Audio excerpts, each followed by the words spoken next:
دونك راه كمل مراد نقاش هذه المسرحيه هذه اللي داروها الناس تاع لي جديه مع لادمينستراسيون هما اللي راح يشارعوا سانديكا اوتونوم.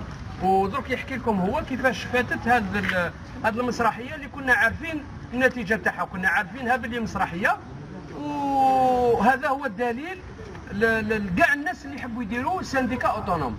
دونك تقدر تفضل تحكي كيفاش صرات المسرحيه المهزله قدم ليه المسرحيه. دونك المسرحيه السيد رئيس الجلسه قال لك عندك الحق تدافع على روحك بس ما تقولش واش تحب.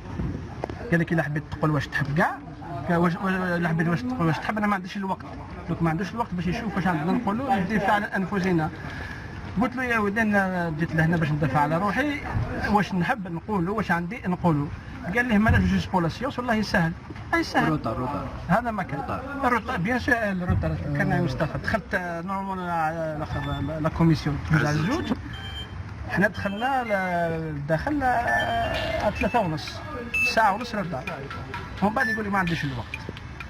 بالإضافة لحرمان مراد نقاش من جميع الحقوق تاعو اللي تنص عليها اتفاقيات القانون الداخلي للمؤسسة، يزيد من يحرموه من الدفاع عن حقه، وكذا تأخير الجلسة ساعة ونصف لكي يتم تشويش الذهن وعدم قدرته على الدفاع عن نفسه. دونك هذه راكم شفتوا هذه لا كوميسيون ديسيبلين كيفاش جازت في البريد يعني تاع ولايه بومرداس اللي رانا واقفين اليوم حنا باش نساندوا سانديكا اوتونوم الى جميع عمال البريد على مستوى وطني باش يحضروا انفسهم الى حركه احتجاجيه، لانه الجميع راه رايح يتحقر كما حقروا البريزيدون نتاعهم.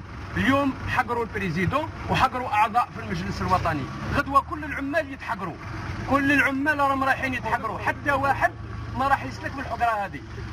باش العمال يوجدوا رواحهم ويجهزوا انفسهم باش يدافعوا على لي زاتيري تاعهم الى كل الموظفين نتاع عمال البريد على مستوى وطني. وهذا الناس تاع لا كوميسيون هذو حنا رانا عارفين واش هي الرساله نتاعهم. الرساله راهم بلغوها وحتى هما راهم رايحين يتحقروا، راهو جاي وقتهم وما يسيبوا حتى واحد يوقف معاهم.